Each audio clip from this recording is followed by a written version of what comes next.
નમસ્કાર મિત્રો, option trader Gujarati new learning વિડીયોમાં આપ સૌ મિત્રોનું હાર્દિક સ્વાગત છે. તો કેવું રહ્યું મિત્રો શુક્રવારનું ટ્રેડિંગ સેશન? મારા મત મુજબ તો જો વધારે હળબડાટ નહીં કરી હોય તો પ્રોફિટમાં આવશો, પણ જે આ મૂવમેન્ટ આવી છે આ મૂવમેન્ટને જોઈ અને જો ફોમો ટ્રેડિંગ કર્યું હશે તો પછી કંઈ થઈ શકે નહીં. બરાબર?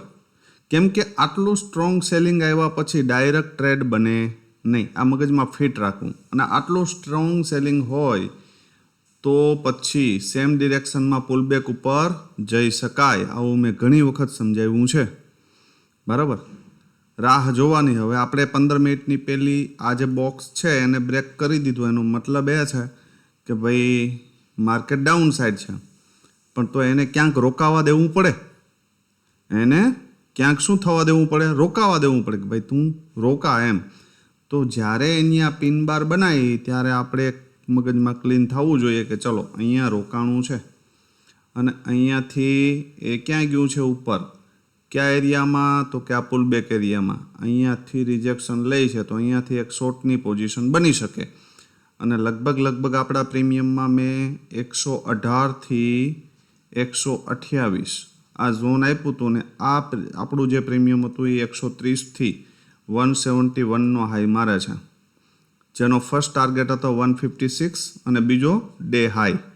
મારો જે મેસેજ હતો એમાં પણ ક્લીન હતું કે ડે હાઈ સુધી જઈ શકે, પણ એ સેકન્ડ ટાર્ગેટ. બરાબર? તો તમે જો વેઇટ કરી શક્યા હોય તો એ ટ્રેડ પરફેક્ટ મળ્યો હશે 40 પોઈન્ટનો. અને ભાઈ 40 પોઈન્ટ એટલે એક લોટમાં 3000 રૂપિયો થાય. ડન ફોર ધ ડે કરી દેવાય. હું તો એમ કહું 90,000 રૂપિયો પગાર થાય. કેટલો? બરાબર?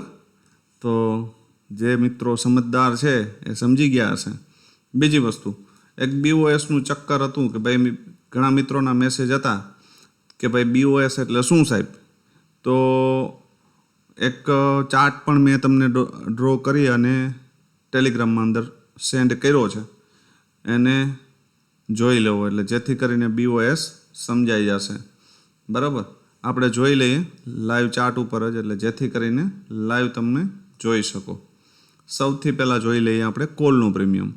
હવે કોલનો મેં તમને 25,400નો સીનો ફ્રેશ ચાર્ટ સેન્ડ કર્યો હતો કે આની અંદર તમારું કંઈક ભલું થશે, કેમ કે પહેલાંના પ્રીમિયમ સાવ ડાઉન થઈ ગયા હતા. હવે આ માર્કેટ ઉપરથી પડતું આવે છે ભાઈ. અહીંયા રોકાણું છે, ફરી ઉપર ગયું, ફરી અહીંયા નીચે આવ્યું. બરાબર? તો અહીંયાથી તમે કદાચ કોઈ ટ્રેડની પોઝિશન બનાવી હોય તો અહીંયા 2-3 પોઈન્ટનો એસએલ છે, પણ અહીંયા આપણી ટ્રેડની પોઝિશન બનતી નથી. શું કામ નથી બનતી ભાઈ? કેમ કે અહીંયા આપણું કોઈ લેવલ છે નહીં. આપણું લેવલ ક્યાં છે? તો કે અહીંયા 44. બરાબર? અને 44 એ આવીને પણ આપણે માનવાનું નથી. 44 એ આવ્યું, અહીંયા રોકાણું, આ કેન્ડલની ઉપર એક કેન્ડલનું ક્લોઝિંગ આવ્યું તો કે ઠીક છે આવી ગયું, ફરી એને રિટેસ્ટ કર્યું તો અહીંયાથી એક એન્ટ્રી બનતી હતી. જે મિત્રો સમજદાર છે એને ખ્યાલ છે કે ભાઈ અહીંયાથી આ એન્ટ્રી બને છે, પણ આપણે બીઓએસની રાહ જોવાની હતી. તો આ કેન્ડલની પછી જ્યારે આની ઉપર આ કેન્ડલ નીકળી અને આ સ્વિંગ બ્રેક કર્યો ને ત્યારે આપણે કન્ફર્મ થયા કે આ પ્રીમિયમ રિવર્સ થઈ શકે. બરાબર? અને આની અંદર ત્યારે 49નો એક નવો બેઝ ક્રિએટ થયો હતો. બરાબર? હું લાઈવ હતો નહીં, નહીંતર આ ટ્રેડ તમને પકડાવવાનો પ્રયત્ન કરે. 11 વાગ્યા પછી હું અવેલેબલ નહોતો, છેલ્લા મેસેજ નાખ્યા પછી. બરાબર? પણ જ્યારે આ બીઓએસ થયું અને જો અહીંયા ડીપ તમને લેવા મળે છે ને તો આ એસએલ સાથે બેસી શકાય. અને જે એરિયામાંથી ફરી પાછું સેલિંગ આવ્યું ને ત્યાં સુધી આપણે બેસી શકાય. તો એક સરસ મજાનો ટાર્ગેટ હતો 63 સુધીનો, તો એ આપ્યો છે. ફરી પાછું 49-50ની આજુબાજુથી જે બેઝ ક્રિએટ થયો હતો ને ત્યાંથી પાછું આ પ્રીમિયમ જતું રહ્યું. તો એક મૂવમેન્ટ આની અંદર આ હતી, બીજી મૂવમેન્ટ અહીંથી જતું રહ્યું. આ આપણા માટે કોઈ કામનું નથી, પણ આ ફરી પાછું આવ્યું ને આ પોઝિટિવ કેન્ડલ બનાવીને ત્યાંથી આ ટ્રેડ હતો આપણો. બરાબર? બીજી વસ્તુ, આ તો વાત થઈ કોલના પ્રીમિયમની. હવે જોઈ લો પુટના પ્રીમિયમમાં. હવે પુટના પ્રીમિયમની અંદર શું થયું? ઘણા મિત્રોના પ્રશ્ન હતા કે સાહેબ આ કેન્ડલ જતી રહી છે, પછી અહીંયાથી ટ્રેડ બને, મારી સ્પષ્ટ ના હે ના બને. શું કામ ના બને? કેમ કે આ પ્રીમિયમ 69થી લગભગ 106 જતું રહ્યું. બરાબર, 40 પોઈન્ટનો એસએલ હું લેવાની કોઈને સલાહ આપતો નથી. આવડો એસએલ લેવાય પણ નહીં. આ ટ્રેડ જતો રહે ને તો જવા દેવાય, જતો રહે તો જવા દેવાય, બાકી લેવાય નહીં. આ પ્રીમિયમ જ્યારે આ હાઈ મારીને ડીપ આવતું હતું ને ત્યારે મેં તમને એક લેવલ શેર કર્યું હતું કે 118થી 128ની આજુબાજુ અથવા તો વચ્ચે ક્યાંય પણ સપોર્ટ લેતું દેખાય તો આમાં ડે હાઈ સુધી બેસી શકાય. તો આ તમારો ડે હાઈ, બરાબર. પણ એન્ટ્રી અહીંયા એક પોઝિટિવ કેન્ડલ બની, આ રિટેસ્ટ આવ્યું તો આ એસએલ સાથે બેસી શકાય શાંતિથી કે ભાઈ અહીંયા નીકળવું છે. આનો ફર્સ્ટ ટાર્ગેટ 156 હતો, બરાબર. મેં તમને શેર પણ કર્યું હતું કે ભાઈ એનો પહેલો ટાર્ગેટ આવી ગયો છે. સેકન્ડ ટાર્ગેટ માટે બેસવું હોય તો તમારે સેમ એસએલ સાથે બેસવું પડે, બરાબર. તો એ રિસ્ક તો તમારે જ લેવું પડે. એના પછી આ પુટની અંદર આ એક પરફેક્ટ ટ્રેડ, સેકન્ડ ટ્રેડ કે અહીંયા આવીને રોકાણું છે, અહીંયા સુધી ગયું છે, ફરી અહીંયા આવ્યું તો અહીંયાથી બાઇંગ આવશે, તો ફરી પાછું આ એક ટ્રેડ અહીંયા સુધીનો મળ્યો, બરાબર. તો આવા શ્યોરિટીવાળા ટ્રેડ પકડશો ને કે એક આ પકડો, બીજો આ પકડો, તો વધારે ટ્રેડ કરવાની ક્યાં જરૂર છે ભાઈ, બરાબર. તો જે મિત્રો થોડું ઘણું પણ નોલેજ ધરાવતા હશે તે સમજી ગયા હશે, બરાબર. સેન્સેક્સની અંદર જોઈ લે કે ભાઈ એમાં શું થયું છે. સેન્સેક્સની અંદર પણ સેમ કન્ડિશન જ, આ કોલનું પ્રીમિયમ એની અંદર એક બેઝ ક્રિએટ થયો તો 154 અને ત્યાંથી લગભગ 50 પોઈન્ટની મૂવમેન્ટ આપી, બરાબર, આ બધીમાંથી. તો સારામાં સારી જ કહેવાય. હવે પુટનું પ્રીમિયમ જોઈ લો સેન્સેક્સનું. આ છે સેન્સેક્સનું પીઈનું પ્રીમિયમ કે ભાઈ આમાં શું થયું. હવે જો ભાઈ આ પ્રીમિયમ સીધું જ જતું રહ્યું ક્યાં સુધી? રેઝિસ્ટન્સ સુધી, બરાબર છે. આની ઉપર મેં કોઈ લેવલ આપ્યું નહોતું 524ની ઉપર, બરાબર. તો ત્યાંથી અહીંયા શું કર્યું તો કે ડીપ આવ્યું 449, તો અહીંયાથી એન્ટ્રી બનતી હતી ભાઈ, સમજાય? ક્યાં સુધી? તો કે ડે હાઈ સુધી. તો ડે હાઈ સુધી ગયું જ છે. ફરી ત્યાંથી ક્યાં આવ્યું? ડીપ આવ્યું, અહીંયાથી જતું રહ્યું, તો ફરી આ ડીપ આવો તો અહીંયા એન્ટ્રી બનતી હતી ક્યાં સુધી? તો કે આ હાઈ સુધી, બરાબર. જે એનો એરિયા છે, અહીંયા એરિયા નક્કી કર્યો છે, તો અહીંથી અહીંયા સુધી તમે નીકળી જ જાઓ ભાઈ, તમે કોની રાહ જોવો છો? તો આ પોઈન્ટે સારા જ છે. દરેક જગ્યાએ ધારી લ્યો કે આ અહીંયાથી આમ સીધું ગયું છે ને ફરી અહીંયા આમ સીધું આવ્યું છે તો આને 50-60% સુધી રાહ જો. પણ અહીંયાથી આટલું જ છે તો પછી અહીંથી આટલે નીકળી જવાનું છે, બરાબર. દરેક વખતે 80 પોઈન્ટ ને 200 પોઈન્ટ લેવાની ગણતરી ના રાખો, ક્યારેક 50 પોઈન્ટમાં નીકળી જાઓ, બરાબર. એટલે આ વસ્તુ યાદ રાખવી, એટલે જેથી કરીને ભવિષ્યમાં કામ આવે. આ તો વાત થઈ આજની, એટલે કે શુક્રવારના માર્કેટની, કે ભાઈ શુક્રવારે માર્કેટ કેવી રીતે ચાલ્યું છે. હવે આપણે જોઈએ કે ભાઈ સોમવારે શું કરી શકાય અને સોમવારે માર્કેટની અંદર શું થઈ શકે. હવે ફરી પાછા આપણા જે ટ્રમ્પ ચાચા છે એ એક્શન મોડમાં આવ્યા છે, બરાબર. પણ આપણે બહુ ન્યૂઝ બેઝ ઉપર ધ્યાન દેશું નહીં. કેમ કે ભાઈ મેં ઘણી વખત તમને ઉદાહરણ આપ્યું છે કે રબર છે ભાઈ, તો એને ગમે એટલું આમ ખેંચો તો થોડી વાર માટે ખેંચાય, પણ ફરી પાછું હતું ત્યાં આવીને ઊભે, બરાબર. એટલે એમાં કોઈ મોટી વસ્તુ છે નહીં. એ કદાચ news base 300 point gap down કરાવી દેશે તો વાંધો નહીં, આપણે નવા ચાર્ટ શેર કરી દઈશું. પણ હાલ આપણે એવી કોઈ ફોમો ટ્રેડિંગમાં કે વિચારવાનું નથી કે ભાઈ કાલે ગેપ ડાઉન ઓપન થશે કે કાલે ગેપ અપ ઓપન થશે. જે પ્રમાણેની રેન્જ છે લેવલ ઉપર કામ કરશું, બરાબર. કેમ કે હાલની સિચ્યુએશનમાં ગ્લોબલ માર્કેટ લગભગ ડાઉજોસ ક્લોઝ થયું એ 172 પોઈન્ટ પ્લસમાં ક્લોઝ થયું છે. આપણું નિફ્ટી પણ લગભગ 50-60 પોઈન્ટની આજુબાજુ ઉપર ક્લોઝ થયેલું છે. અને નો ડાઉટ આઈટી સેક્ટરની અંદર ઇન્ફોસિસમાં આ વસ્તુની અસર પડશે, તો ઇન્ફોસિસ ડાઉન જશે તો આપણી નિફ્ટીને પણ ડાઉન લાવશે. પણ એ ઓપન થયા પછી વિચારશું આપણે કે આપણે નવા ચાર્ટની જરૂર છે પ્રીમિયમના કે આને આ ચાર્ટ ચાલશે, બરાબર. એટલે મારા મત મુજબ વધારે આપણે વિચારશું નહીં. એક વસ્તુ યાદ રાખજો કાલ માટે, આ જે લાઈન દેખાય છે ને તમને 25,360, બરાબર, આ મિડલ લાઈન છે. આની ઉપર છે, આની નીચે છે, યાદ રાખજો.